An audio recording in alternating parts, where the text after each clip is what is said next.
Ejemplo 3.3, problema 4.19 del libro base.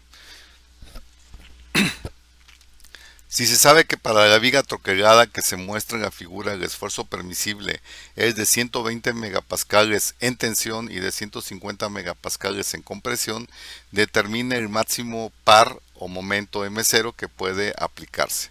Entonces tenemos una viga que está empotrada en este extremo derecho, está en voladizo, tiene un momento en el extremo en el sentido antihorario que vale M0 y no se sabe su valor. Esta viga, su sección transversal es rectangular de 150 milímetros de ancho por 250 milímetros de alto y tiene un orificio en su parte interna cuya que es un círculo tangente a la mitad de la sección rectangular y de radio de 50 milímetros. Entonces es hueca en esta zona. Justamente este hueco es el que se visualiza en estas líneas punteadas a lo largo de la viga. Por la forma en que está aplicado el momento, esta viga va a tener una deflexión de esta manera, en donde la concavidad es hacia abajo, el momento va a ser negativo, por lo tanto en la parte inferior vamos a tener la compresión, en la parte superior va a ser la tensión. Entonces se trata de determinar en las fibras extremas superiores el valor de la tensión, en la fibra extrema inferior el valor de la compresión máxima, tensión máxima, y ver para qué valor de M0 no se rebasa ninguno de los valores que nos comentan acá. Es decir, que no se rebasen los 120 megapascales en tensión ni los 150 en compresión, tensión y compresión. Para solucionar el problema vamos a calcular las propiedades que tiene esta sección transversal. Para ello aquí estamos dibujando la sección con sus dimensiones y vamos a manejar dos figuras. La figura 1 corresponde al rectángulo completo y la figura 2 va a responder a este círculo que está troquelado, está hueco en la parte interna de esa sección. En este caso a la sección 1 sus propiedades le vamos a restar las propiedades de la sección 2, puesto que esto hace un hueco dentro de la sección 1. Entonces vamos a hacer una resta de propiedades de la figura 1 menos la figura 2. Entonces aquí tenemos ambas figuras y vamos a hacer esta resta. Ponemos aquí nuestra tablita para el cálculo tanto del área como del centro de gravedad de toda la sección. El centro de gravedad de toda la sección va a estar en esta eje Z' y hay que determinar cuál es su posición respecto a la base. Vamos a considerar como eje base para iniciar cálculos el eje Z, que está en la parte inferior de la sección rectangular. Entonces ponemos la figura 1 con su área. El área pues sería la base que es 150 por la altura que es de 250 y nos daría 37.500 milímetros cuartos. Ponemos la Y a su centro de gravedad con relación al eje Z. En este caso sería la mitad de la altura, son 125 milímetros. Y luego el producto, que sería el momento de área por brazo de palanca y eso nos daría el valor que está aquí. Lo mismo hacemos para la figura 2. En el caso de la figura 2, pues es un círculo. Aquí tenemos el círculo de radio 50 milímetros, por lo tanto el área lo calcularíamos con la fórmula del círculo, que es pi por radio al cuadrado, y nos daría 7.854 milímetros cuartos. Entonces aquí está. La Y es la distancia de la base, o sea del eje Z, al centro de gravedad del círculo. El centro de gravedad del círculo está aquí a la mitad de su altura y ahí serían 75 milímetros. Hacemos el producto y la sumatoria incluye una resta porque esto es menos, ya nos da el momento completo y el área también. A 37.500 le restamos los 7.854 y nos da un área de 29.646 milímetros cuadrados. Dividimos el producto AY, que sería el momento, entre las áreas, la sumatoria de áreas, y nos da que el centro de gravedad de la figura completa se localiza a 138 milímetros de su base. Es decir, esta YSG es 138 milímetros y se ubicaría pues más o menos aquí en esta posición. Entonces tenemos el centro de gravedad ya determinado para la figura completa.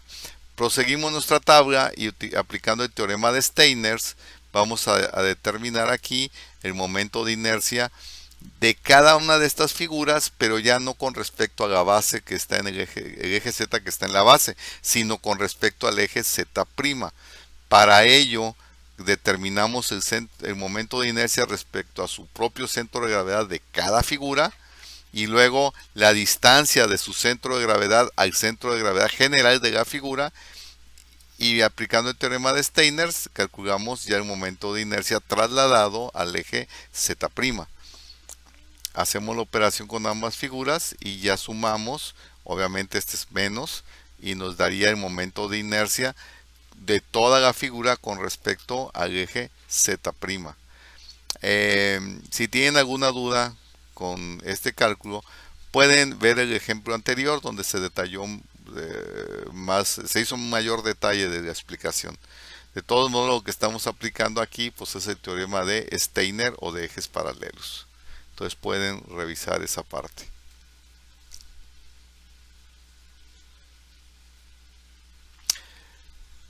Ya que tenemos el momento de inercia, el esfuerzo de tensión máximo permisible, ya nos comentaron, nos lo indicaron en el problema, es de 120 megapascales y el esfuerzo máximo de compresión es de 150. Entonces vamos a definir cómo calcular estos esfuerzos máximos y luego ver que no rebasen esta cantidad. Hacemos nuestro corte para obtener el momento. Si este es M0, a la distancia X hago un corte para determinar M. Hacemos la suma de momentos respecto al punto de corte y nos debe ser 0. Y de aquí obtenemos que M es igual a menos M0. Es decir, el momento es negativo, cosa que ya habíamos comentado, puesto que la manera como se va a flexionar nuestra viga pues es cóncava hacia abajo. El momento es negativo. Muy bien, como el momento es negativo, entonces tendremos la tensión en la parte superior, en la fibra superior, y la compresión en la fibra inferior. Entonces hacemos un resumen de las propiedades de la figura de la sección transversal y ya tenemos que su centro de gravedad en el eje Z' está a 138 milímetros de la base, y por ende, por diferencia con los 250 totales, nos da 112 milímetros hacia la parte superior. Entonces, en esta fibra vamos a tener las tensiones y aquí vamos a tener las compresiones. Aquí vamos a tener tensión, aquí vamos a tener compresión. Entonces, vamos a irnos primero sobre la fibra superior, que son esfuerzos de tensión. Entonces, el esfuerzo máximo a tensión no debe rebasar 120 megapascales. Por lo tanto, la expresión para el esfuerzo máximo de la fórmula de la flexión o de la escuadrilla sería el momento por la distancia de la fibra más alejada entre el momento de inercia. El momento es M0, cuyo valor no conocemos. La distancia de la fibra más alejada sería este 112. Y el momento de la sección transversal respecto al eje Z' ya lo tenemos determinado en 165, aquí está, 165.57 por 10 a la 6, serían milímetros cuartos.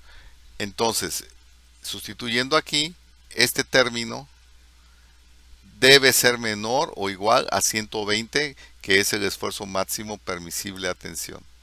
Entonces, despejando M0, nos resultaría que debe ser menor o igual, hacemos las operaciones, a 177.4 kilonewtons metro.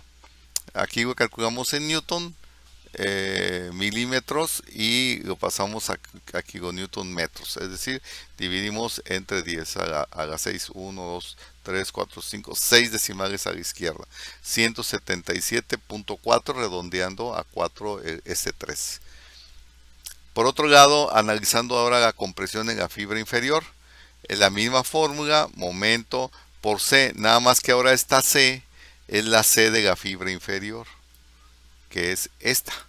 es la distancia a la fibra inferior, y el momento de inercia de toda la sección, ya la tenemos, y no debe rebasar los 150 megapascales. Entonces, de aquí nuevamente es una desigualdad, despejamos m el momento que desconocemos, y nos resulta que debe ser menor o igual a esto de aquí, que nos resulta en este término, pasados a kilonewtons por metro, nos daría 180 kilonewton metros. Entonces, de la primera condición sobre el esfuerzo a tensión en la fibra superior, no debe repasar, el momento no debe exceder 177, y de la segunda condición, que es la compresión en la fibra inferior, no debe pasar de 180. De estos dos va a regir el más pequeño, el que sea menor. El que sea menor obviamente es este. Cuando llegue a este valor, se estaríamos rebasando el esfuerzo en la fibra de tensión, en la parte superior. Y ese nos va a marcar el límite, porque es el menor de ambos. Entonces la respuesta sería que el momento máximo M0 que podemos tener sin rebasar los esfuerzos permisibles a tensión o compresión, que en este caso rigió tensión, es de 177.4 kilonewtons por metro.